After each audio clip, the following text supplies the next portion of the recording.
चलिए आगे बढ़ते हैं। फरीदाबाद में अवैध खनन करने और पुलिस पर जानलेवा हमला करने के आरोप में थाना सदर बल्लभगढ़ पुलिस ने 2 आरोपियों को गिरफ्तार किया है और 3 हाईवा डंपरों को भी हिरासत में लिया गया है। जिले में अवैध खनन का धंधा भी खूब फल फूल रहा है, लेकिन थाना सदर पुलिस ने सूचना के आधार पर जब नाकेबंदी करके अवैध खनन करने वाले डंपर चालकों पर कार्रवाई करने के लिए नाकेबंदी की तो आरोपियों ने पुलिस पर ही सीधा डंपर चढ़ाने की कोशिश की, जिसके बाद पुलिस ने पीछा करते हुए डंपर चालकों को पकड़ने के लिए उनका पीछा किया तो आरोपी गाड़ी छोड़कर मौके से फरार हो गई।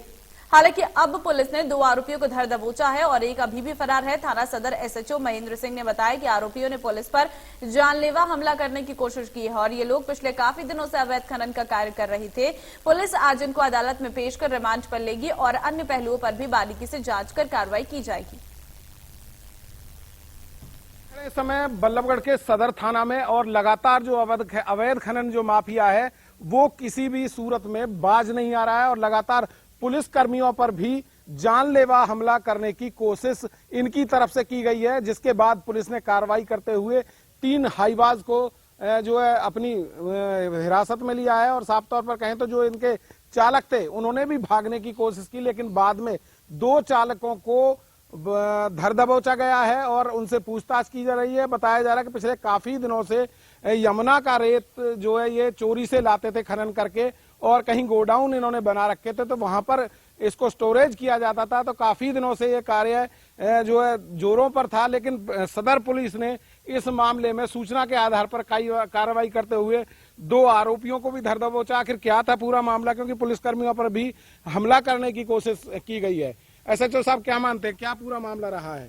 सर, ये लोग यमुना नदी से अलग अलग जगह से यमुना सैंड की रात के टाइम में छिप करके चोरी करते थे। तो हमें गुप्त सूचना प्राप्त हुई थी 27-28 की नाइट को कि कुछ लोग यमुना सैंड चोरी करके लाएंगे और वो क्योंकि अलग अलग रूट से ये पुलिस पार्टीज का देख करके कि भाई इधर पेट्रोलिंग है इधर नहीं है, तो उस हिसाब से ये चोरी करके छिप करके निकलते थे। तो हमें सूचना प्राप्त हुई कि ये मछगर से आईएमटी की तरफ जाएंगे और हमने उसी हिसाब से सूचना के आधार पर वहां पर नाकाबंदी की थी और पुलिस टीम ने जब नाकाबंदी की और गाड़ियों को रोकने का इशारा किया तो इन्होंने गाड़ियों को रोकने की बजाय, सिग्नल के बावजूद गाड़ियों को रोकने की बजाय पुलिस टीम पर जानलेवा हमला किया, क्योंकि इन्होंने गाड़ियों को न रोक करके टक्कर मारने का प्रयास किया और आवाज भी लगाई।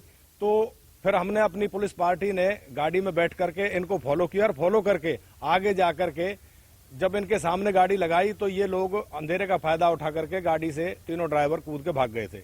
लेकिन हमने ये इन्फॉर्मेशन सीनियर ऑफिसर्स के साथ एट वंस शेयर की और शेयर करने के बाद में सीनियर ऑफिसर्स ने हमारी इमदाद के लिए क्राइम टीम्स को भी डिप्यूट किया, जिनकी मदद से हमने 2 ड्राइवरों को अरेस्ट कर लिया है, तीसरे की तलाश जारी है। इसके अलावा जो इन गाड़ियों के मालिक हैं, जो इन ड्राइवरों और इन गाड़ियों से ये अवैध खनन यमुना सैंड की चोरी का काम कराते हैं, उनके बारे में भी तलाश जारी है। उसके अलावा जो यमुना में से जेसीबी और अन्य गाड़ियों के माध्यम से जो वहां से यमुना सैंड की चोरी करते हैं और इन गाड़ियों में लोड करते हैं, उनके बारे में भी पूछताछ जारी है, तलाश जारी है। जैसे ही पता चलेगा सभी को गिरफ्तार किया जाएगा। क्या कोई एक जगह से खनन कर रहे थे या कोई किसी और तरीके से खनन करके लाते थे?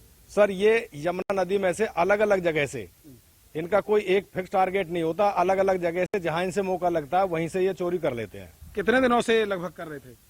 सर, इसके बारे में एग्जैक्टली तो डेट बताई नहीं जा सकती, लेकिन जैसे ही यमुना नदी का पानी उतरता है उसके बाद में ये लोग चोरी करना स्टार्ट कर देते हैं।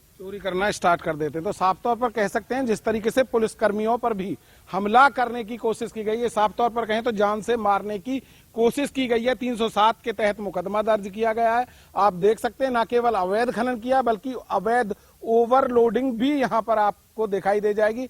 तमाम जो 3 हाईवाज हैं उनमें जो जरूरत से ज्यादा रेता जो है वो भरा हुआ है अवैध खनन करने के बाद, और कहीं ना कहीं लगातार जो है खनन माफिया दबंगई से अपना काम कर रहा है। और जिस तरीके से कैबिनेट मंत्री, खनन मंत्री हैं, उनका गृह जिला भी है, तो यहाँ पर भी अगर इस तरीके का काम जो है धड़ल्ले से चल रहा है तो आप अंदाजा लगा सकते हैं कि पूरे हरियाणा में किस तरीके का हाल होगा।